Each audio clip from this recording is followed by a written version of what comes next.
How you doing, man? Yeah, I'm doing very well. Thanks for making the time this evening. Oh, well, this evening here in the UK.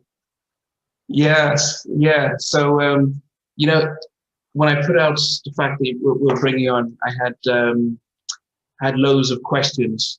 But one of the things about our show is that most of my viewers like to know the background side. They want to, they see the videos, they see the albums, but they want to know what was like behind the scenes, the good stuff and the challenging stuff, because it's in this time of COVID and stuff, it's always motivating to hear that, it's not always glamorous at the other side, and you have to go through stuff to come through and stuff. Um, I have an international audience, so it'd be great to find out where you're from and go from there. Oh man, born and raised in Chicago, singer songwriter, producer. Yeah. Yeah, Chicago. Because I went to college in Milwaukee, and Chicago. We used to Michigan Avenue, the Pier, and stuff. Yeah. Never really got down to the South Side. But what part of Chicago were you raised? South Side. I grew up on 45th and King Drive, and then my mom and dad were separated, so I lived with my dad as well, and he lived on 52nd and Damon. So it's like right there in the heart of the hood, Wow. I mean, there's a lot in the news about Chicago right now. But as I said, when I used to live there, when I used to visit, it wasn't as bad as things are now. But music, though, where was inspiration from for you? For me, musically, man, my mom had a hell of a record collection, man. I mean, she had so many records, man. She probably had over 4,000 records, man. 4,000? Yeah, because she collected records for a long time, man. And every day, man, before she get up and go to work, man, she had a music blasting. So my inspiration came from, listening to Stevie Wonder, Michael Jackson, Gene Carn, Patrice Rushen, the Isley Brothers, the Commodores, Wow. Tina Marie, Rick James, Keith Sweat, Babyface. I mean, it's everybody. Everybody that was out. She loved music that much that she bought it. Stylistics, the 5-Stair-Step.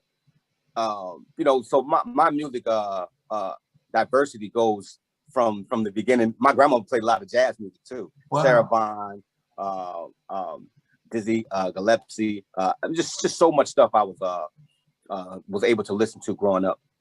The ability to sing, where did that come from? Well, my mom and my dad sings. My dad is an awesome singer, man. Him and his brothers had a group. Wow. They had a gospel group. They sung a lot of gospel. Then they switched over to R&B a little bit. And my mom was also in a group. They met each other, and then they had my sister, and they had me. And my grandmama sang as well. Wow. Was it always in from you to become a singer, or what was it like as a kid growing up? I mean, for me, man, I couldn't really see myself doing anything else but music. Like that was the thing. When I was in high school and in school, man, I was a horrible student. The funny thing about it is I would pass the test, but I didn't like school. The only thing I liked about school was music class. I'd have all A's in the music class and be horrible at everything else. Okay. Because I was interested in music. So, yeah. Now, I did hear that you joined a group. Was it Porsche or Porsche? Porsche. Porsche. Okay. Yeah. Okay. Yeah. What was the idea? I mean, about being in a group? Because what year was this? Around what year was this? I think I was in the group. My group started around when I was maybe 15. I don't know how many years ago that was, but I think it was around maybe 90. Maybe 90, late 80s or something like that. Yeah, no, yeah, I say about 89. Okay. Something like that. I mean, I was in high school and I worked at this. I worked at McDonald's, and this is how I got in the group. I was working at McDonald's. I was flipping the burgers and singing and stuff like that. And then the manager had came over. He was like, "Yo, dude, man, you sound pretty good. We're having an audition for our group. I think you should come and try out for it." So, quite naturally, I went, I sang for them. They loved it, and they put me in a group, and that's how I got in that group. So, were you guys performing in talent shows and stuff? Man, we had countless talent shows around Chicago. We went up against a lot of groups that were in Chicago at the time. We made a pretty good name for ourselves in Chicago, but we never could get signed. So one year, what we did was we all jumped in. It was me, it was my group, the Brad, a few other artists that were in Chicago at the time. We all jumped in this van. A lady by the name of Helen Wooten was kind of like our managers. So she put us all in this van, and we drove down to Washington, D.C. And we had a showcase, but nobody came to the showcase because nobody knew who we were. So we're performing in front of this empty audience, with nobody there. So you know what, we decided, man, that we were gonna go outside the hotel and just sing for anybody who walked up. And Eddie F, Heavy D's DJ, was one of the people that walked up. He was like, "Yo, man," we like, "Can we sing for you?" He was like, "Go ahead, I don't care." Did you know who he was though? Did you know that he was Eddie F? Yeah, we knew he was Eddie F, because we watched the videos. We Okay. Oh, that's Eddie F right there. Let's go over that. So we asked him, "Can he sing? Can we sing?" He was like, "Yeah, go ahead." So we started singing. He loved it. He was like, "Yo, man, I'm gonna sign you guys." Quite naturally, we didn't believe it. Okay. So when he walked off, we started singing for somebody else because we seen another star come out. So we started singing for them. He immediately walked back over and was like, "No, don't sing for nobody else, guys. I'm gonna sign you." And about a month later, 2 months later, he sent us plane tickets from Atlanta. I mean, he sent us plane tickets to Chicago to fly to Jersey, where he lived at the time. And that's how we got signed. Well, was it the group and the Brats, or just it was the group? No, it was the group, the whole group. But what about the Brat? You said she was part of the. She had met at that time. She had met Jermaine Dupri. Okay. And she had got signed as well. Okay. So he signed. How many were in the group? 4. It's a 4-member group. Okay. So what did your folks say when you said Heavy D's DJs signing us and sending us to Atlanta? Were they like, "Yeah, go ahead," or? Wait, say it again. I missed the question. Say it again. Your family, your parents, what did they think when you told them that Heavy D's DJ is about to sign us and I'm flying to Atlanta? You know what, my parents, they were okay with it. Again, they weren't too much involved in my musical career like that, because again, my when I met Eddie, I think I was like 18. Okay. At that particular time. So when we met him, my parents were not that involved. My dad was like, "Man, you better get you a damn job." You know what I'm saying? And stop thinking about this music stuff. You sitting there laying on my couch, and I got to get up and go to work every day. You got to do something, son. So he wasn't really too happy about how things were going with me, because again, when you ain't making no money, man, and you got to watch your pops get up, he kind of pissed off about that. So, but they were very happy, very, very supportive. I got on that plane, man, and I never looked back. So then, before you get signed, what happens that only you go through? What happens? So when we get to the group had already been together for quite some time. I think we were already together maybe about 3 or 4 years. Wow. So we were already having some problems, because we didn't make it. It was hard for us. So we already had some turmoil going on inside the group before we met Eddie. So that was our last hope, was just to go out there and sing for anybody, because after that we would have been done with each other. So he kind of saved us as a group. So by the time we got to Eddie's house, I was pretty much one of the songwriters of the group. There was another guy by the name of Tobar, who was one of the writers of the group. Also Paul he didn't write as much, but he did write some. So when we got to Eddie's place, I was the only one who can play the piano. So when we got there, Eddie had this, he had a pre-production room, and he also had the big studio in his house. Wow. So he would let us go down there and just create and just learn the equipment. But it was just me going down there. I would just be in that room all day. Eddie probably had maybe like 4 or 5 other artists, not besides us, living there too. But I would just monopolize that space, man. Everybody would try to get in there. I'd just be in there by myself with the door closed, just trying to learn this equipment. Yeah. And while the other guys was, nobody else did music. So the other guys would be outside playing basketball. And I guess one day while we were there, a big fight broke out, you know, on the basketball court, and the fault, I mean, and the fight came from outside to inside. So they bust a big hole in his wall. Oh God. So he was like, yo, man, y'all got to get the hell out of my house. I brought you guys here to work and y'all messing up my house. Like, y'all got to go. So he sent everybody home, not just me, but all the other groups that was there too. Everybody had to go home. So when we went home, about a month later, he called me up. He was like, yo, Donell, let me go back a little bit. He had a compilation album that he was coming out with, called The Untouchable. Oh, from Motown. Okay. And I had wrote a song with Dave Hall for that project called I Can Make You Feel Real Good. That's the only song that me and the group ever had that came out. So he knew that I was a songwriter. He loved what I did. So when he sent us home, he called me up. He said, yo, Donell, I'm working on this new artist called Usher. I want you to come and write a song with me. I'm gonna fly you back down to come write a song. So when he flew me back, you know, I wrote the song. Usher liked it. I met him. So Puff had heard that record. He was like, yo, this dude kind of got a nice writing style. Why don't you send him over here? Because I got a track that can't nobody write to. It's been hard for people to write to this damn track. So I want to see if Donell could do it. So I went over there, man, and I wrote Think of You with Faith Evans. And that became one of Usher's biggest records. And that from that point on, man, I mean, my life started to change.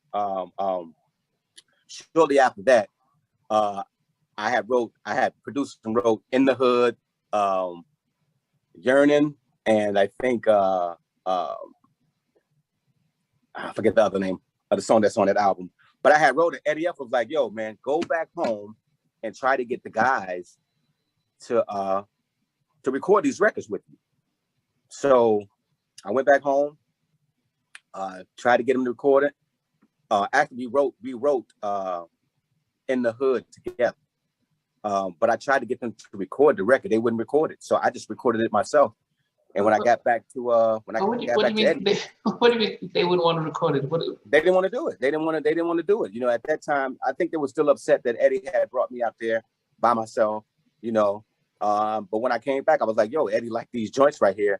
He wants us to record it so I can bring it back. You know what I'm saying? So they didn't want to record it. So what happened was I ended up recording the songs myself, got back and gave them to Eddie. He loved it. He was like, yo, I say, man, I ain't want to do it. He said, all right, I'm gonna go get you a deal. So he went and got me a deal. He went and sat down with L.A. Reid, man, and played the music for, I think he played it for L.A. and Pebbles. And at that time, man, they was like, yo, I want to meet him, you know, bring him down to Atlanta. And when I got down to Atlanta, I sang Yearning live for him. And he was like, yo, young brother, come back with a record. I want to put it out. Wow, goodness. I mean, I think most people listen to this and not understand why the guys are saying you've got a golden opportunity and they would just say no. Could they be that upset that they would just think, you know, forget it, we'd rather go work in McDonald's than actually sing? Well, no, because at that time when I was working with Eddie and I was writing those songs, they were also working with another artist in Chicago. They were writing some songs for some other people in Chicago. Okay. I just think that they felt like, okay, well, you got your thing going on. We're gonna have our thing going on. But when I tried to get us back together to record those songs, they just didn't want to do it. So yeah. I wasn't gonna miss the opportunity. I just went ahead and did the songs, and again, you know, we were already going through a lot of stuff as a group already. Yeah. So that was like the final nail in the coffin right there. Now, the one thing you skipped over is that here you are, you moved out, you met Eddie, you're meeting Puffy. I mean, he was probably one of the biggest people around by that time. How did it feel? Did you feel in awe, or did you just feel like, yeah, no problem, you're just working, or did you not realize there was this is so much so quick? It may sound like it was quick, but it wasn't that quick. You know, this was years and years and years of work that we did as a group to even get to that point. So for me, meeting Puff and all that, I mean, I'm not a starstruck person. I don't, you know, my opportunity to work, that was what I always wanted. So I went in with my head down and I worked. You know, when I got to Jersey and to New York, Eddie put me around I was around Kenny Green. You know what I'm saying? So I was around Dave Hall. I was around Kenny Carnegie. Kenny Tongue, a lot of his Untouchables producers I was around, and it developed my sound, it developed my craft. I mean, I was around Eddie, you know what I'm saying? So he put me around a lot of great people, man. So when it was time to work, I just worked, you know, I just worked. And I never, when I got there that time, I stayed, you know, I stayed there. And I never went back home except, you know, to visit my family. But New York became my home at that point, because now I'm working, I'm getting things done. And that's what things happen for me. So did you feel that you're part of mainly the Untouchables? Because I know I interviewed Buddy a couple of weeks ago about, you know, Kenny just used to write almost as if he was drinking water. Did Eddie try and keep the Untouchable teams close by, or the fact that you're signed to LaFace, do you have to follow the sort of TLC and the LaFace crowd? What was it like? Nah, I was all Untouchables, man. I was, you know, I was a LaFace art. Well, I was an Untouchables artist on LaFace. Okay. Because it was a production deal with Untouchables and LaFace. So I was always on Untouchables.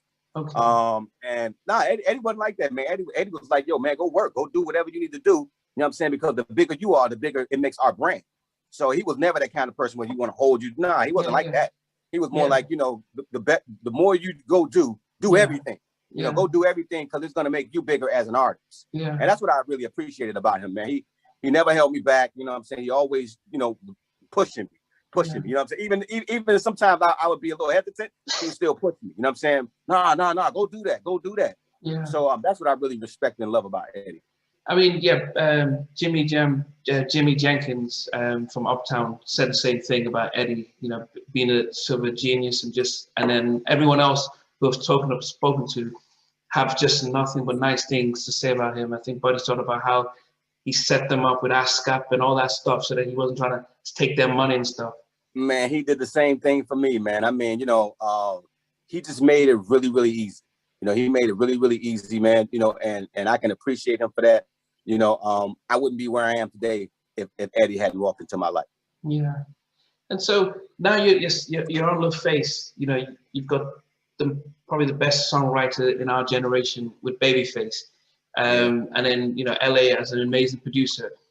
Did you get to meet Babyface, or was it just made LA that you were working with? Well, in the beginning, it was only LA. You know, Babyface was a studio rat, so he's always in the studio, and LA was the guy taking care of the business. But eventually, I did get a chance to meet Babyface, and you know, he was, for me, man. I mean, now I was starstruck on that, because I watched Babyface. You know, like he was one of my idols. You know what I'm saying? Like his writing style, everything about him was so dope. He had his own sound. You know, and that was the thing that I was drawn towards singers, songwriter, producers, because that's what I wanted to become. Yeah. I was surprised. You didn't get him to plan a song for you?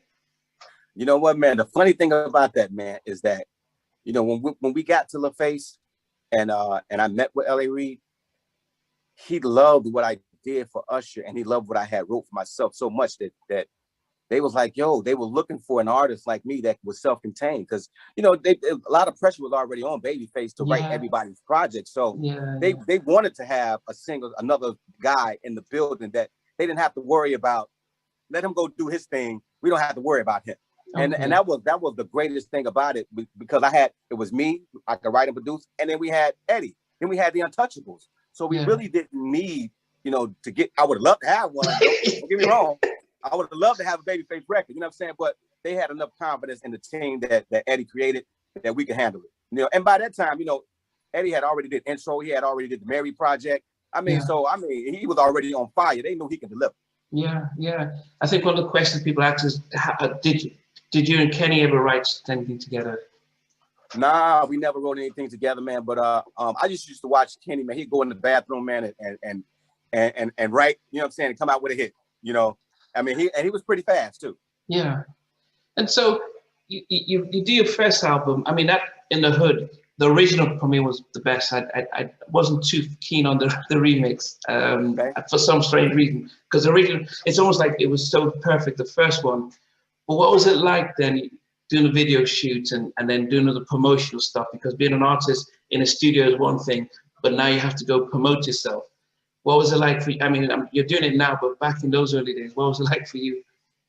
for me, it was tough. It was tough because I mean, quite naturally, I'm an introvert, you know. So, and I'm a quiet guy. I'm that guy when you walk in the room, Donell's over there in the corner chilling.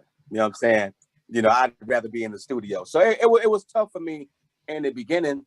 But I had to open up. You know, it took me quite some time to get to that point. But in the beginning, man, I was real sheltered. And it was tough because I wasn't used to being around a lot of people. You know, most of the people I'm around, I know them. I know their mannerisms. I know how they behave. So, I mean, for me to be in a crowded room, I kind of got some anxiety about that, you know. So, but I love the opportunity, man. My first video, we had to shoot that In the Hood video like twice.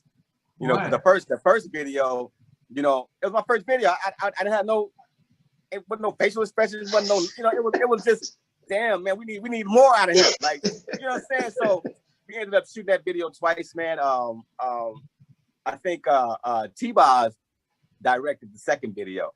Wow. The one with the girls with the baseball bat and all that. So yeah, that's pretty much what happened with the video situation. Yeah, in those early days, because a lot of people ask, I mean, of course, Left Eye, everyone's going to ask tons of questions with that, but I'll get to that later. But in those, so you've written for Usher, and I actually did like that particular track because you came off of the Devante track, and it really pushed and made his album go well. The question I had was the collaboration with Faith. Because I wonder, when you have two different artists writing a song, what is it like? I mean, does somebody write the first verse and you write the second, or is it the chorus? How does that come together? Okay, well, I again, you know, Pup was trying to get everybody to write this record because that beat is not your regular beat. It's like, you know, the doom doom doom. Yeah. You know, so he tried to get a lot of people to write this track, and they couldn't. So what happened was, when I got there, all the time I think that it just came to me as soon as I heard the track. So I ended up writing the verses, and I wrote the hook. Okay. And what happened was, Faith came in and she wrote the bridge. To another, all that part right there. She did that. So we kind of collaborated on that. You know what I'm saying? And that's pretty much how that song came together. But the verses I wrote the verses and the hook, and she came in and did that bridge part. Okay. So that's the kind of questions I had, and because I think you always, people who know you would say, oh, Donell writes and produces his own stuff, and that's when I spoke to Eric, I said, but how come he was brought in to do some stuff on his second album? Was it something LaFace was thinking, okay, we need to change things around, or what was the idea behind getting other people?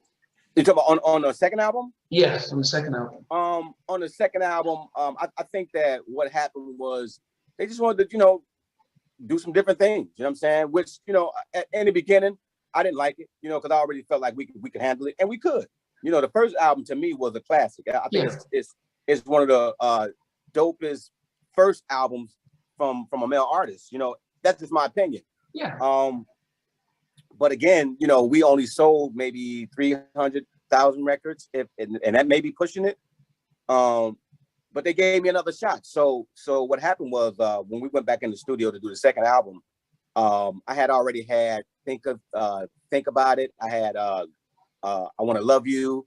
I had what else? I think I had He Won't Hurt You. So I had about 3 songs already ready.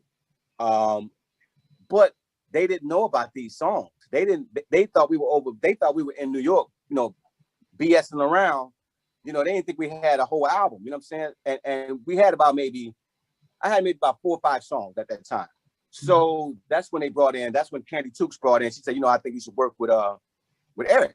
And I'm like, you know, at first I was like, I really don't want to do it, because I really want to do my own stuff. Yeah. But when I flew down to Atlanta, we got there, and it was him and Wes, and we brought a guy in named Tommy Martin, who played the guitar. Yeah. So when Shorty Got Our Eyes on Me was made, man, I mean, we collectively did that joint together, and it was amazing, man. I mean, I was like, oh shit, I'm like, oh shit, all of a sudden, I like collaborating now. You know what I'm saying? Like, because I wouldn't have had that record had I not collaborated with those guys. So now I'm starting to feel like, oh shit, collaboration is pretty dope. I like that. You know what I'm saying? Because now it's not just me in the room thinking about it. I got three other people, or four other people in the room, and we're bouncing ideas off each other. So I'm like, oh, this is dope. So that song came out, and then Eric and Wes went back and they did another song for me. They did Have You Seen Her, and I didn't have anything to do with that record at all. But when I heard, I was like, this is smashed. Then I fell in love with Eric and Wes. I was like, oh shit, I gotta get them there. These guys got joints. You know what I'm saying? They can make records. And you know, to me, man, Eric has this writing style that's so dope, man. I mean, like, it's a lot of swag in his writing, man. It's like that street swag, man, and I loved it. It brought a whole nother side to Donell. You know what I'm saying? Which I appreciated, man, and I really appreciated him for jumping on the project, definitely. Yeah, and you know, it's funny because when I did a poll and about 3,000 people in my community voted, and said which of those your first 5 albums do they prefer? Everyone went with, you know, Where I Want to Be, because it was your most popular one. But the real hardcore fans said the first one, and he had some that preferred Gemini, the Journey of a Gemini. So you had people who really know into the music really said, no, my heart was the real classic one, because it was one of the kind of things where you're listening to it because, well, you first, you know, play in the hood, and then you listen to the album and really see the rawness. But then, you know, when an album's commercial, everyone's hearing it and stuff, it's like easy to say, yeah, that's the favorite one. When they bring in Left Eye to bring, and I know, you know, I've heard you speak about the fact that she burned Andre's house down and she was trying to find her own voice and stuff. When she comes on the track, did you know the song was gonna get that big? Nah. Well, they had Anthony Hamilton was involved in that record. A guy by the name of Bilal. Cliff Lighty. Yeah, not the singer Bilal. Okay. No, not the singer. A guy, a writer, songwriter by the name of Bilal. Also, Darren Lighty and Eddie F. Okay. So when I first heard the record, it was the track was amazing. I was like, damn, this track is stupid. But it was another song. It was a song called When You Hear the Car Horn Blow. And I just hated that song. So they went back and rewrote it, man. And they came back with You Know What's Up. And I was like, God damn, this shit is so hot.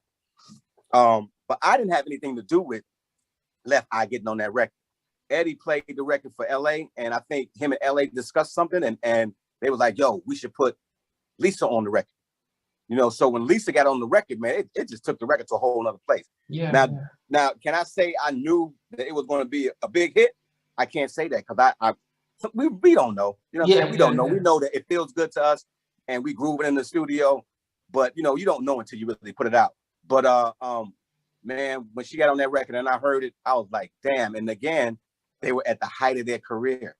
You know, and things were moving in a different direction. I think after the burning down of the house, they sold an extra $2 or $3 more million. I mean, 2 or 3 million records after that. Yeah. So I mean, it was just meant to be. Yep. Yeah, and you know, there's a distinct sound by the Untouchables. You know, there's a way that drum programming goes, Darren, and so you could hear the track and you could hear because I think at that time Eddie and the Untouchables and Dave all had a distinct sound, you know, like Teddy Riley or Rodney Jenkins, that you could say, okay, or even Jermaine and stuff. So what does the album? So when the album, your second album, goes platinum plus, what's it like for you, just all around? You know, you're more successful, well, internationally known with all the success. Does it change you in any way? Yeah, changed everything about me. You know, I'm feeling myself now. You know, I go from this, you know, this little introvert guy, you know, sticking my chest out now. You know what I'm saying? Like, you know, so it was a unique situation, man. I loved every moment about it. I was on the road, man. I mean, I'm doing shows in front of, you know, thousands and thousands of people, man. And not to mention, man, when I sing Where I Want to Be, I'm watching people in the crowd, man, crying and it's this music is touching people. Yeah. You know what I'm saying? We go from happy moments to sad moments. You know what I'm saying? So it felt like I had arrived, and it felt like I was really, really touching people with this music, you know, especially in London, man. I remember coming in London and singing, you know, what's up for the first time, man. And I couldn't even really sing it because the crowd was singing it louder than me, and I had the microphone. Wow. You know, so it was, I had amazing moments, man, with that particular album, man. And still today, man, when I come over to London or everywhere I go, man, it's when those two records I played, man, the crowd, man, they go wild. Because I guess it's a moment in their life that they remember that made them feel good. Yeah. I mean, yeah, no, but you came out at the right time in the era where music was appreciated. So I think where we wanted to come to is coming to this, the fact that you've come over your seventh album called 100% Free.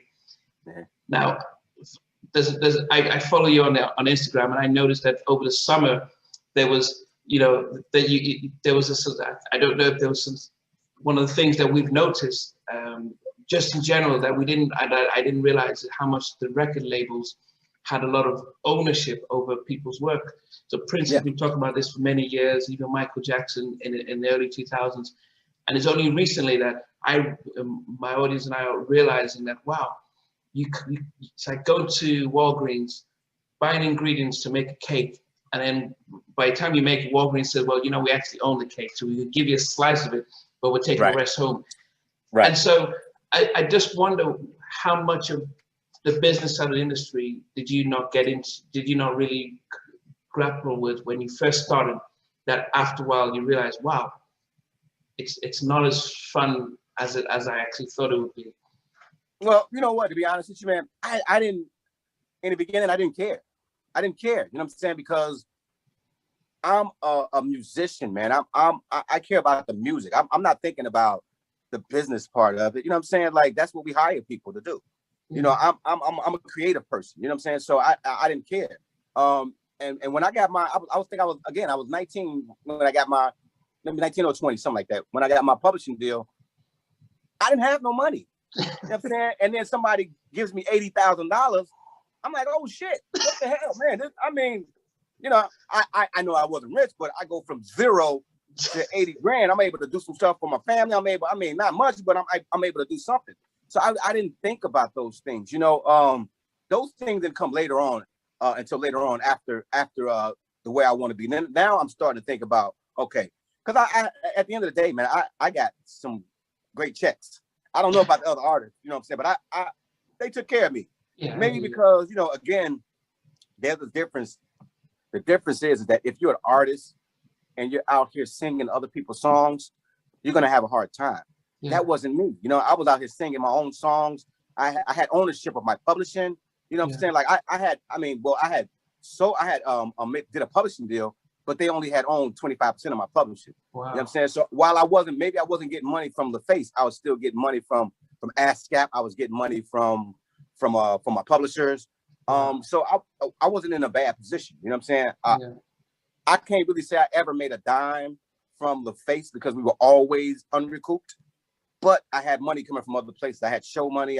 So it wasn't like I was twiddling my thumbs like, oh shit, what's going to happen next for me? Yeah. I just kept working, man. You know, and I love the fact that my life went that way instead of me not being a songwriter, because I hear the horror stories of you know, so many people, man, not having money and being broke, and it can happen, man, especially when you're chasing that look, because artists have to look a certain kind of way. You got to drive a certain kind of car. You can't, you know, there's this thing you got to keep up.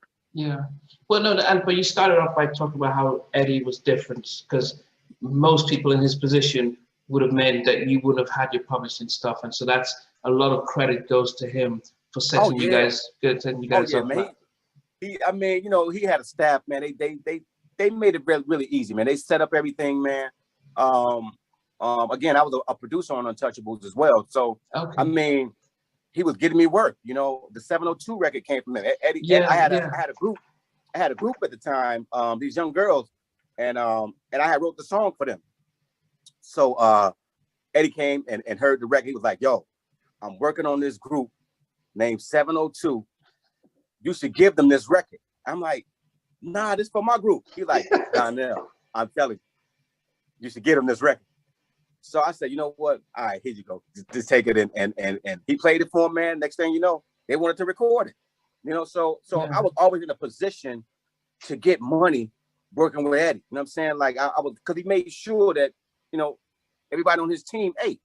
And that's what I respect him and love about him, man. Because I mean, you know, he kind of almost like a lot of times he would give other people deals when he could do the work himself. He'd be like, nah, you know what? I'm gonna send Dave this. I'm gonna send Donell this. When he could have actually did it himself. Yeah. You know what I'm saying? So I mean, you gotta have a lot of respect for somebody like that, man. Yeah, definitely. So I'll just have, let me, if I run through some of the questions that people ask, because there's a few of them here. Okay, somebody said, okay, so with the success of the Usher stuff, ask him about the, let me see, okay. What was your favorite spot to write and reflect? Studio. I had a home studio. And I just go down there and work every day, man. I light some candles up and, you know, set the mood. And I just go down to write, you know, low lit room. Kind of like this room is lit right now, but it'll probably be a little bit darker. Wow. Yeah, I just like to catch a vibe, man. For me, it's all about the vibe. And melodies just flow. You know, I in some ways I feel like I'm an antenna. And I just get the signal, and whatever comes through is that's what happens. When I speak to a lot of songwriters, whether Melvin Riley, Timmy Gaffin and stuff, it seems as if that's what happens, that it just comes down, and when they talk about it, that they don't know this melody comes or the beat comes and the lyrics come in. It's almost like a gift as opposed to going to school to learn how to write a song. That's the only way I can say it. It is a gift. You know, again, I feel like I'm just watching the process happen, even though it's coming through me. I feel like I'm just watching the process happen because, again, when the music starts to play, things just pop right in my head like boom. Wow. Okay, this should go for that. You know what I'm saying? Melodies just come right in. So, you know, I guess you can call it a gift, but again, I almost feel like I'm just an antenna and I just get the signal. Yeah. The other question was, what is his favorite song and why? My favorite song would be on my first album. It's called I Want You to Know. And the reason why I love that song so much is because when I wrote it, again, I'm speaking about that spiritual thing, man, where it just came to me in a way that I knew I had to make this record. From the chords, from everything, like, because I wouldn't naturally play chords like that. Yeah. It just felt really good. And when I listened to it and I sat back, I'm like, even though it sounds like I'm singing to another woman, it almost felt like I was supposed to be listening to this as if I was writing it to myself. Wow. You know, and I get that with a lot of my songs. When I really sit back and listen to it, it's like, damn, is this a message for me? You know what I'm saying? Like, am I supposed to be looking at this the opposite way around? Like, because a lot of them seem like I'm talking to myself, but you wouldn't know that because they're about females. They're about, you know, so yeah. I've got Brando Chicago 5, so he's from Chicago. He says, did you feel like you got support from other Chicago artists from Chicago? You know what, man? I can't say I did or I can't say I didn't.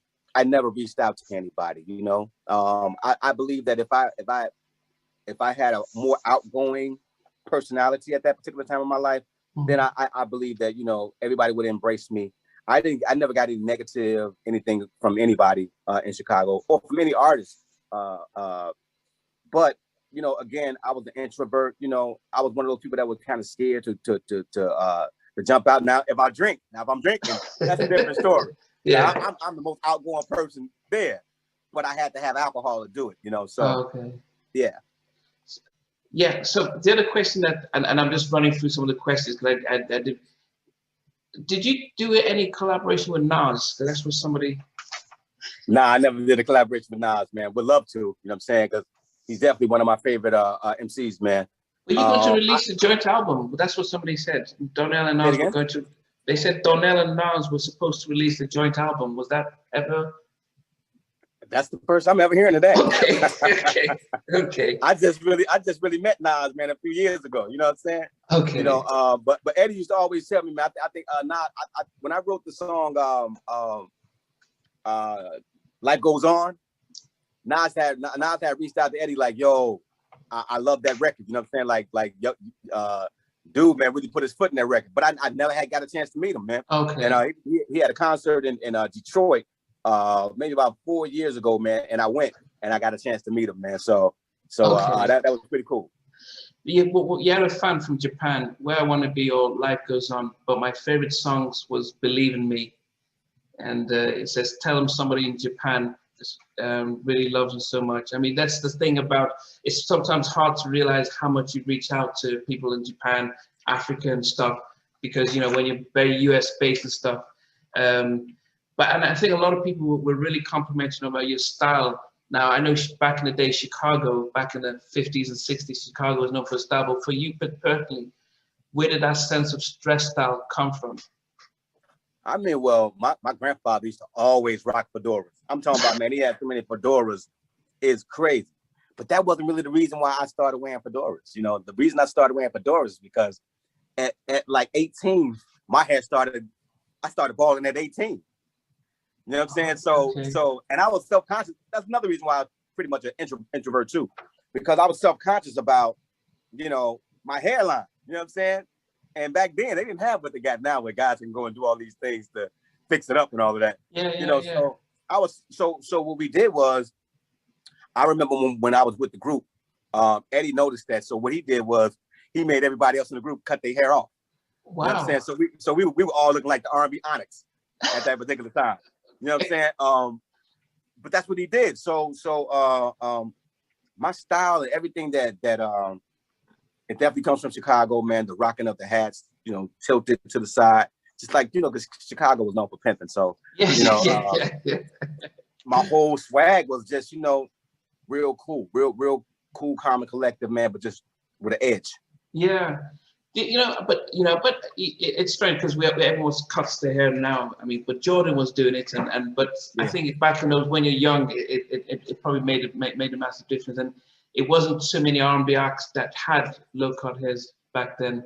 Nah, the only one was R. Kelly. I mean, he the only one that had a bald head, and at that particular time. But and that's why I wore hats, because I didn't want people to say, well, oh, he's trying to be like, you know. So I said, you know what, let's flip it and do the hat thing. Yeah. A lot of people talk about your family life. How was it being an R&B star, an artist, touring and everything, and then maintaining a sort of a healthy, balanced family? It was tough. I mean, you know, I'm not gonna sit here and lie about it. It was tough. I had 4 children at that time. I really didn't get it. I was there financially, but I really wasn't there. I missed a lot of great moments, you know, due to the fact that I had to go out and promote, and I had to go out and do shows and all these things like that. But they understood, and but it was tough. It was tough for me as a dad and someone who go from not having anything to now I'm a full provider, you know. So I had to make sure that my house life was in a great shape. The touring part, did you enjoy that part? Because you said you're an introvert, but what was it like when you had to be on tour? I loved it. You know what? Because at that, now I'm in my, if we're talking about, I'm in my 2nd album now. So, I mean, things are moving up. I knew how to turn into that guy when it was time to go on stage. You know, there were 2 different people. And I'm a Gemini too, so I knew how to turn it on and then turn it off. You know, so I had to become somebody else when it was time to go on stage. And I did that pretty well. I do that still today. You know what I'm saying? Like, when it's time to go on stage, as soon as I put my clothes on, it makes me feel different. You know what I'm saying? Now, you know, I got my swag is there. But until I get, it's almost like a superhero. When they put the suit on, then they ready to go. That's how it is for me. Like, when I put my clothes on, I'm looking in the mirror and putting the hat right, and it just makes me feel like a totally different person. Then I can go out and do my thing. I always heard Beyonce, when she said it back in the day, that she you know, because when you interview her, she's very shy and reserved. Then she says, but when she's on the stage, she becomes a different person. And I didn't understand that, but as you're saying, it kind of makes sense that you're able to put on another person, and But then if somebody if you were in a small private gathering of 6 people and they said, hey, sing, would it be a challenge? It probably would. Nowadays it probably would, because I'm just used to doing it a certain kind of way. But when I was a kid, I didn't have a problem with singing in front of anybody.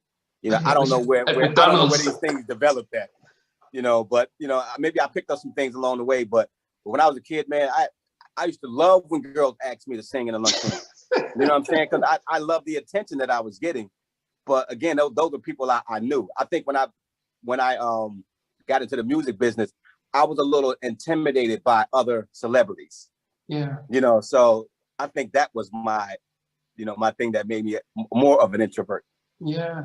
So did you apart from Left Eye, which other and you also did some stuff with Usher, but what about the other people, Tony Braxton and Outkast and Goody Mob, Pink? Did you, because you're part of LaFace, did you guys sort of, even as yet, did you guys have a office party and everyone's doing stuff? I don't know. You know what? I mean, honestly, I don't know, because again, I lived in Jersey, and LaFace was in Atlanta. Yeah. So all of the LaFace artists lived in Atlanta. I was the only one that didn't. Because I was an Untouchables artist. I was just signed to LaFace. So as Untouchables, yeah, we got together, man. We balled out. We had a great time. Yeah. But for me, when we did, I knew everybody. So I can have a great. It's different when you know everybody in the room than when you go somewhere you don't know nobody. Yeah, some people can function in those situations where they can still be the life of the party when they don't know people. Yeah. I wasn't like that. yeah. But okay. So, but with Intro then, because they were a group that were, I mean, their songs were so powerful, especially with Kenny wrote and stuff. Yeah. Unfortunately, that's so strange thing. Their albums didn't go double platinum. I was surprised. Everyone would tell you they loved Intro, they bought the album, but it didn't get the push. But I know, and when I spoke to Buddy, he talked about Kenny's passing, especially after they wrote New Line. But he's part of Untouchables. Yeah. What was it? How hard was it for you guys when he passed, or when he was going? Were you all there? Well, I mean, it was tough. It was pretty tough. I mean, it was very unexpected. Again, I had only met Kenny a few times. I wasn't really close with him like that. Okay. And when I came around, they were so busy on the road, they weren't really around a lot. Okay. Because they were promoting their album, they were out doing their thing. So as they finished their project, I think we had came to Eddie maybe a year after that. So they were out doing their thing. Okay. So we didn't get the chance to spend a lot of time together. But I got a chance to hang around with Chico DeBarge. Chico. Yeah, that's a good brother, man. Good brother, man. I think I wrote a song for him on his album, because he used to be signed to LaFace too. Before I got signed to LaFace, he was a LaFace artist as well. I only remember him at Motown. Okay. No, he was on LaFace at first. Then he went to Motown. Okay, I his album on Motown. Okay. Yeah, man. So I got a chance to be around a lot of great people, man. But I'm still an introvert. I was still, one of those quiet guys. Yeah, this is somebody. There's Omar who was into music as well. His what he says, he suggested that, did you record your own version of "Get It Together"? Maybe a duet with Mila. Nah. It was always a woman's song. So I never thought to lay any parts down. I strictly wrote that for a girl group that I had. Okay, I think the question I did have then, I guess, is with this your 7th album, the whole dynamics of music has changed. R&B has almost wiped away from us and stuff. What was from somebody who was really in the mix of it, in the 90s and early 2000s, which especially the Untouchables doing a lot of work, and then you've seen hip hop being pushed by the labels and stuff. What was it like for you guys, especially for you, to see how your core was being limited, very limited airplay? So people are saying, look, we didn't get to listen to most of the other albums, because it wasn't getting much airplay and promotion because hip hop was pushed in. What was it like from the inside as an artist? It was horrible. I can remember, you know, again, being on LaFace Records, and I seen the shift coming when, you know, when Aris, the record shut down and all the artists had to go over to Jive Records, and then L.A. Reid, he went over to Def Jam. I seen a shift then. You know, I knew something was happening. But for me, man, I mean, it really didn't bother me as much as it should have, you know, because by then I had already left New York and I had moved down here to Atlanta, you know, so I can raise my family, you know. So, you know, when those things happen, man, I the way things are now, I really feel like there was an agenda to dumb down the music, you know, because, you know, quite naturally, man, the powers that be, they know that music heals. Music heals the soul. It teaches, and they also know that, well, if we give a few people some money, we can fuck up the whole population if we allow a few people to send the wrong message. So now a lot of people are sending the damn wrong message, because you mean if I'm a young guy and I want to be a songwriter and I see this is what's selling, then that's what I'm gonna start writing. You know, I'm not gonna write some, you know, some good stuff. I'm gonna write whatever is selling. You know what I'm saying? So I think that was a decision made by somebody higher up to say, okay, let's get away from this and let's start doing this. Because when we came out, you know, we were singing about love. The thing about R&B back then was that you had Maxwell, D'Angelo, me, you had Usher, you had R. Kelly, Joe, Brian McKnight, Eric Benet, Chico DeBarge. I mean, you had a lot of, you had Carl Thomas, Dave Hollister. The funny thing about it is that we all sang R&B, but we all had our own styles. Nobody sounded the same. You know, and we all sang about love in different ways. You know, you had some guys was more about sex, some guys was more about relationships, other guys were about both. You know, and I think that what's going on today is the fact that a lot of people sound the same. You know, a lot of the music sounds the same. Nobody has their own sound. It's just like, you know, you play the radio and you hear one long record, because everything is so much of the same. And I think back then it was diverse.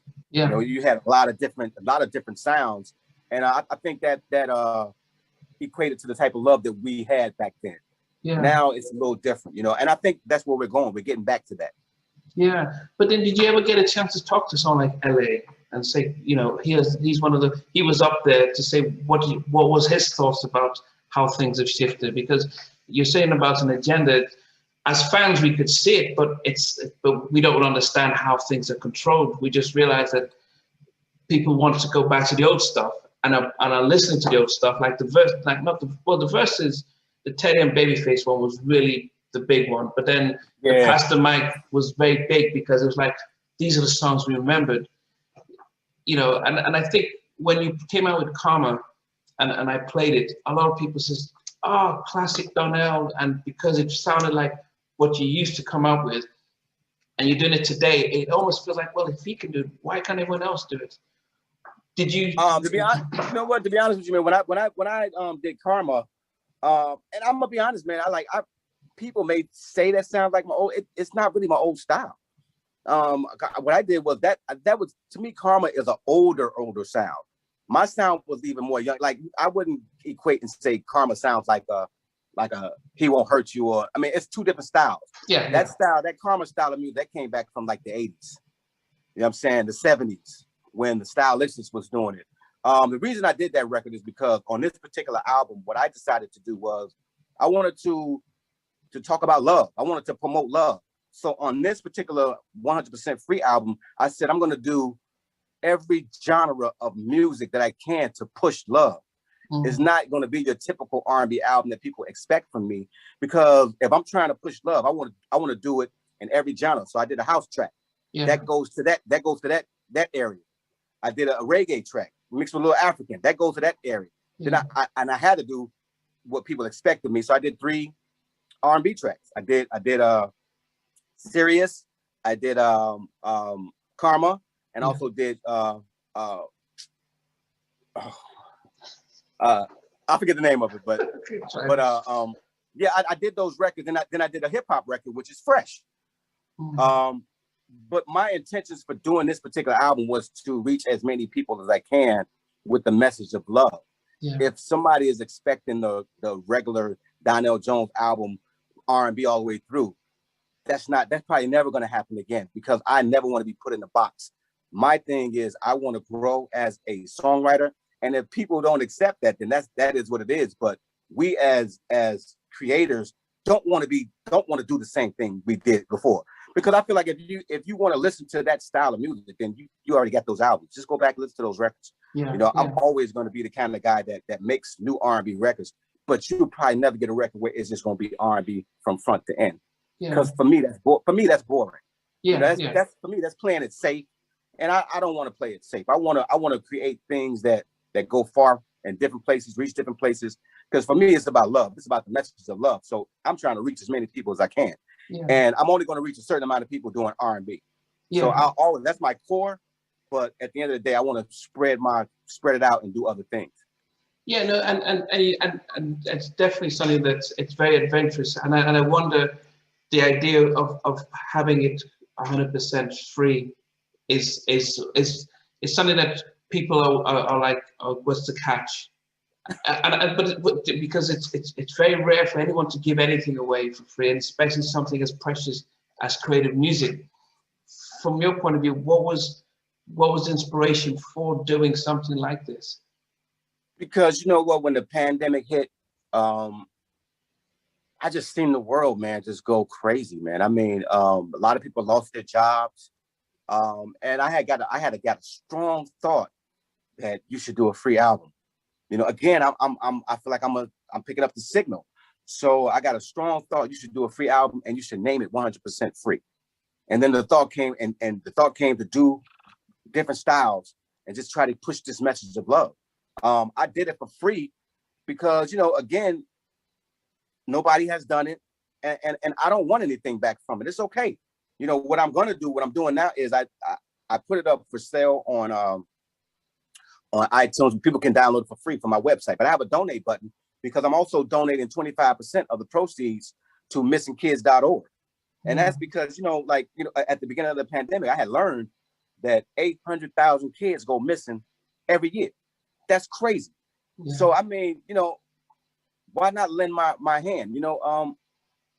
God gave me this talent for free. I didn't pay for it. So why not bless the world with something for free? And I feel like, when you do things from your heart without asking for anything in return, there's going to be so many blessings behind that. And even if they're not, why not do something for people for free? Because at the end of the day, man, like we're here to help. We're not here to take advantage of. Yeah. Things. I'm okay. God has blessed me in so many ways that I'm okay. I can do this. And why not do it? Yeah. When I'm not doing this, I work as a therapist for children under 18 in the UK, and so the course that you picked up, I think it is something that we probably take for granted. 800,000 kids going missing. Yes. So you think about the families. You think that's about 1.6 million parents.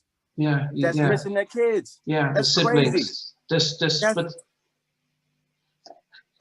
what is the charity? What do they do? Missing kids. What do they help find them, or what's they help find? Yeah, they help find them. They also, help the families deal with it. I mean, I don't know how you help people deal with something like that. I just think that, I'm just surprised that a lot of other celebrities are not talking about this. I'm just surprised that we don't see this on the news every day. Yeah. That's why I wanted to do it, because it's like, why the hell are we not talking about this? This is the biggest thing ever. You know what I'm saying? Forget who the goddamn president is or who this is. It's kids out here goddamn missing. Yeah. Like, and we're not talking about it. We more fighting over other crazy shit. And, we're not paying attention to the children. The children are our future. Yeah. I mean, if we're not protecting them, then what the hell are we doing? So that was my whole thing. And again, me doing this whole 100% free album, it's also, we want to be free again. We want to be free from a lot of things. 100% free represents free from addiction, free from negative thinking. I think, you know, it's okay to enjoy the world, but we overconsume everything. We overconsume. Now we can't even live because we can't live without it. Yeah. You know, so my whole thing with pushing 100% free is to be free from everything that may be harming you, because the body is the temple. Yeah. And if we're not taking care of this thing, then, I mean, that's why we leave Earth a little bit sooner than we should. Yeah. Because we don't pay attention to our house, the house that we live in. Yeah. So that was my thing with pushing 100% free. I felt like I got a message, and I felt like I wanted to participate. I didn't have a choice in it. Yeah. I had to do it. You know, I had to do it.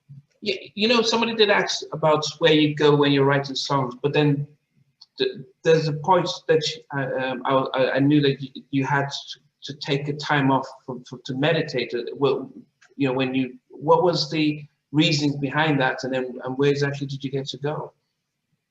I was, man, about maybe 13 years ago, man, I was having a tough time. You know, I was drinking a lot, smoking a lot of marijuana, having a lot of negative thoughts. I was just going through a lot of things mentally that I couldn't explain. You know, it just had me down. And the only thing I could do was self-medicate at that particular time. So I had went on Twitter and I had asked somebody, man, like, what could I do? Like, and the first thing that came was, you should try to meditate. Now, I had never tried it or never did it before. So I went in and researched a little bit and tried to find out what it was about. And I did it one day.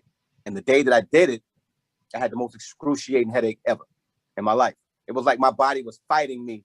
My body and my mind didn't want to sit there in silence. It just wanted to keep, you know, doing its thing, you know, because that's what it's designed to do. Yeah. So I started meditating, man. I kept at it. And eventually, man, you know what? I just started to realize, like, wow, I'm in control. You know, I mean, these are just ideas. These are just suggestions. I don't have to grab every one of them. I could just, you know, I could pick and choose which ones I want to do. You know what I'm saying? Then the thought came, cigarettes. Cigarettes started legal. I'm like, that's just a thought. It's just a thought that pops in my mind. And when it pops in, I just got to say no to it. So once I started to realize that, I started applying it to everything. You know what I'm saying? I started applying it and making sure that, look, I'm the master. This is the slave. If whatever idea you come up with, it's up to me to either do it or not to do it. But many people, what they do is they don't even understand the difference between, they just go right into it. They go right into whatever the mind does, they go right into it. Yeah. You know, without thinking about it. To me, that's a slave, you know? Yeah. You have to become the master of your house. So what I did was, the better and better I became at meditating, another friend of mine called me and said, you know, you should go to Peru. Peru. They have this thing down there called ayahuasca. You should go try it. So I said, you know what? Boom, I'm gonna try it. The very next day, she told me. I went and I booked me a flight. Everything just lined up. It was like I was supposed to go. It's meant for me to go. So I went there, man. I stayed in the jungle for 2 weeks. Is it like a hotel or something? Is it like a camp? No, it was like it was a retreat. You know, it was probably, they had maybe 15 people. Okay. Were there, and we all stayed in different places. You know, so I was back in the back a little bit more, back in the jungle part, and we all came to meet up late at night, you know, to discuss and to take ayahuasca and things like that. But it was the best experience I've had in my life because I had never traveled by myself. I was going to a foreign place. I didn't know the language. I jumped off the plane with a sign saying, you know, take me here. They could have took me anywhere and killed me. So that was the first time in my life that I had to really, really use my faith. Wow. And it showed me that, you know, faith is all we got.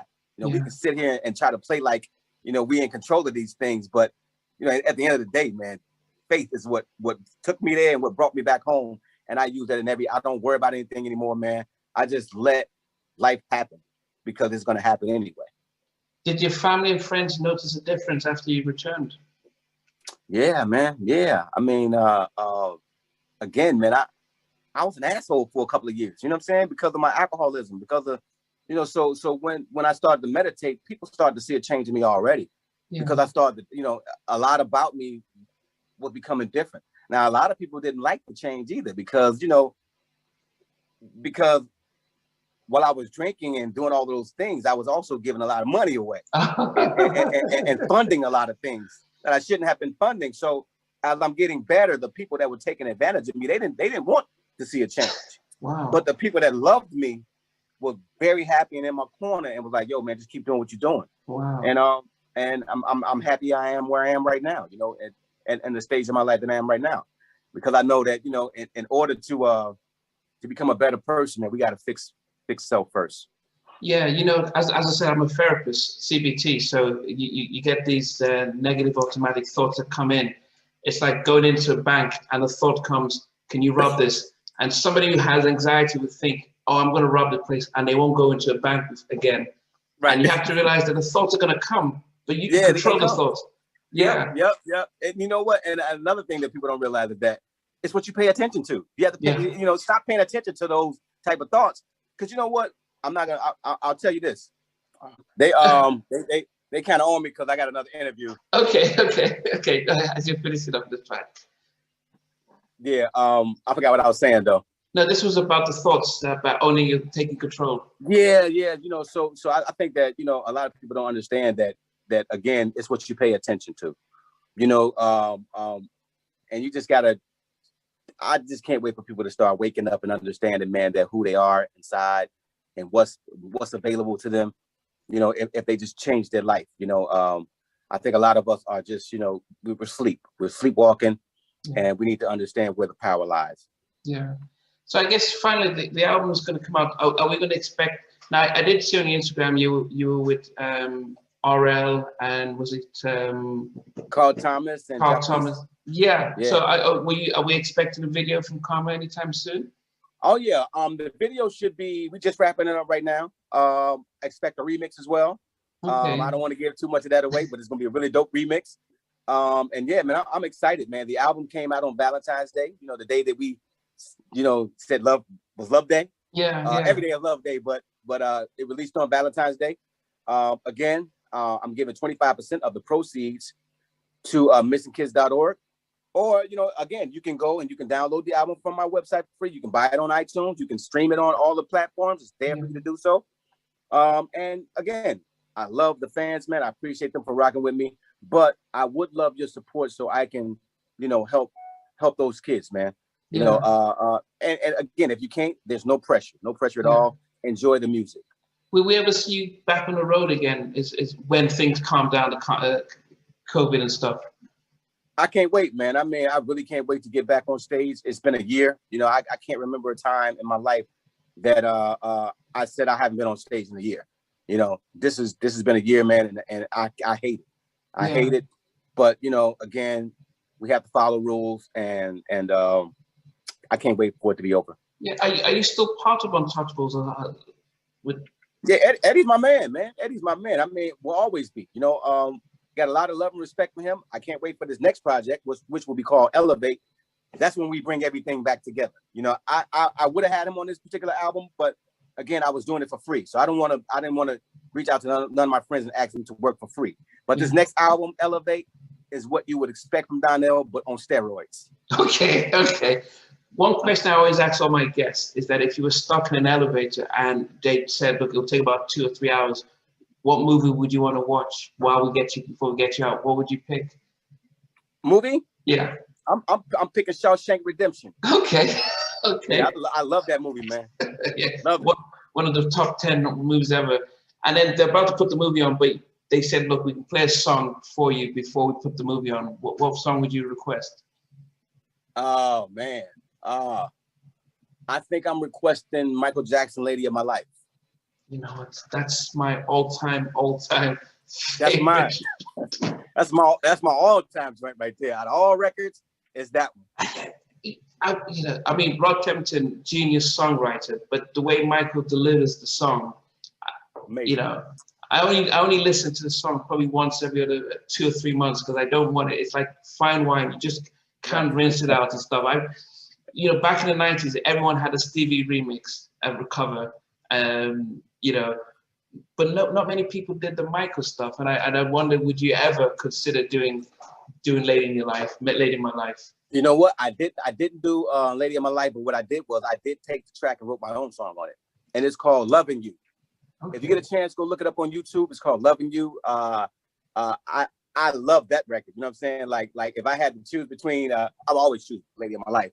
But I'm saying if I had to choose between any of my other records, Loving You is one of those joints that it should have made my album. But you know, again, Rod Temperton and Mike was like, nah, we're not letting you use that record.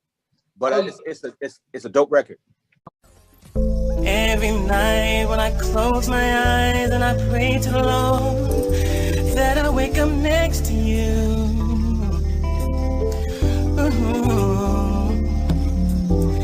And I think about all the times we share and I cherish all of them.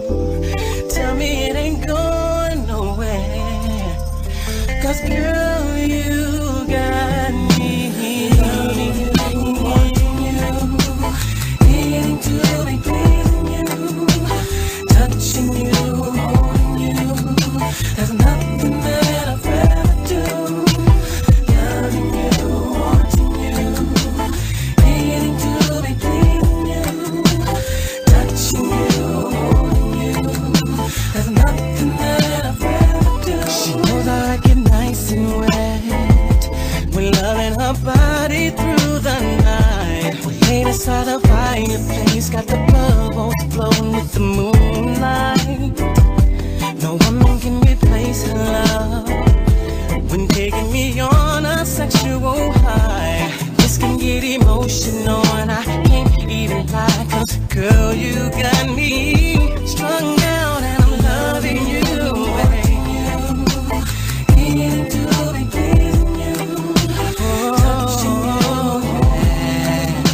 There's nothing that I'd rather do. Loving you, wanting you, needing to be pleasing you. I gotta be pleasing you, baby.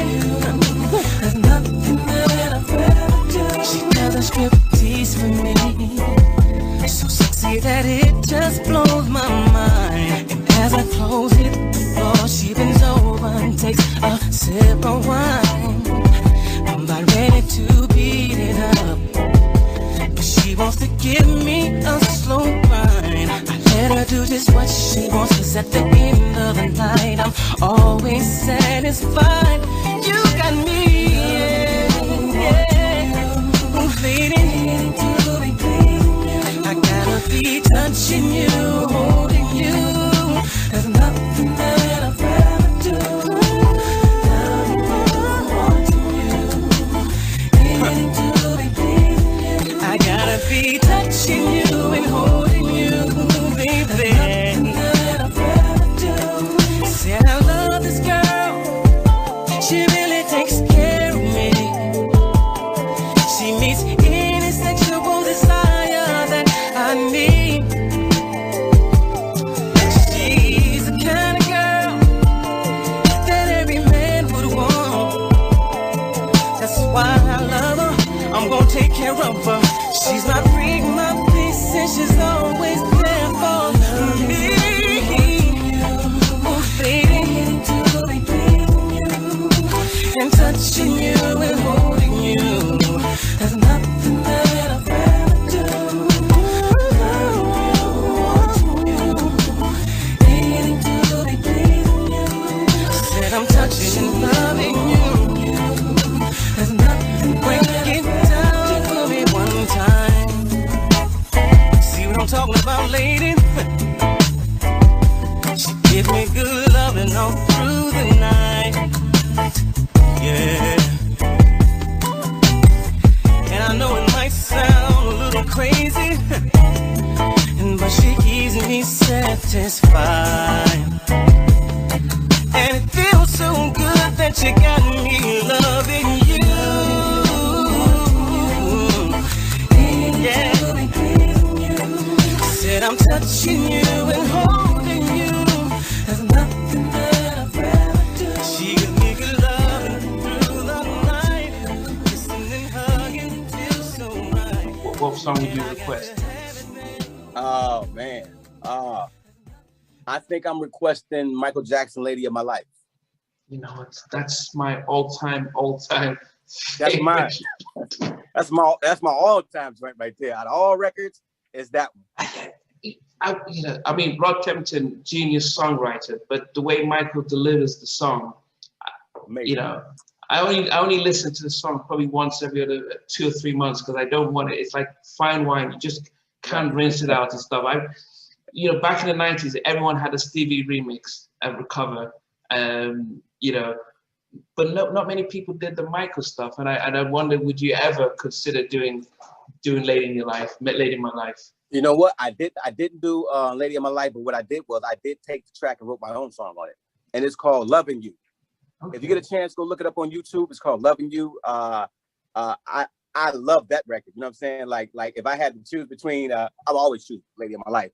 But I'm saying if I had to choose between any of my other records, Loving You is one of those joints that it should have made my album. But you know, again, Rod Temperton and Mike was like, nah, we're not letting you use that record. But it's a dope record.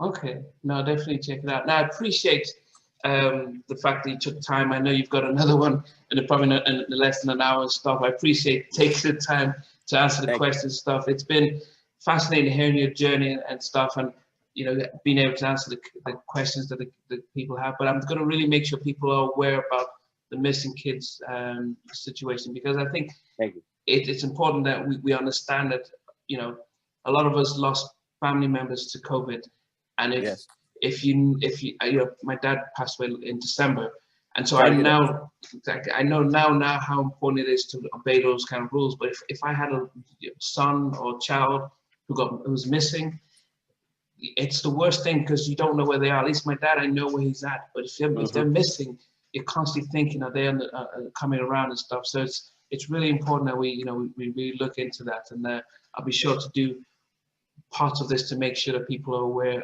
of this when this goes out and stuff. But I appreciate you, man. It's been a pleasure. It's been an honor really listening to really get me on board, and the album, the song "Cry," because I saw that when you put out the promo for the missing kids, but it wasn't on your album. Was it on a previous album? Yeah, Cry was on my Journey of a Gemini album. Okay. Yeah, it just made sense to go with that promo because it's missing kids and all of that. Yeah. So that's why I put it on there. But that's not a new song. That song probably about maybe 8-9 years old.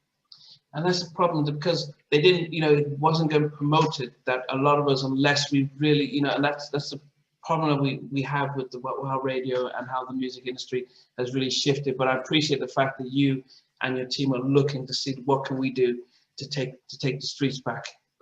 I appreciate that. The area back. But I appreciate the interview and stuff. And yeah, thanks a lot, Donell. I appreciate you, brother. Thank you, man. Great show, by the way. Great show. I watch your show too. Oh, appreciate it. Thank you. Yeah. All right, my brother. All right. Hey guys, thanks for watching. Thanks for being a part of Halftime Chat. Please remember to subscribe, share, and comment. But most importantly, why don't you become a member of Halftime Chat? We've got amazing videos, amazing perks, and being able to support the channel. But anyway, thanks for watching. Take care. I never participated in that kind of and somewhere in between us, or even loving us, on which I didn't miss you. What was it like growing up? She's still making an impact on 4 houses down. I have a couple of pieces. Trying to get this one and that one. That works for you, but just for me, No, okay. They don't understand what those boys are winning all spirits. Play it. These guys, they all work together. I mean, I love all different genres.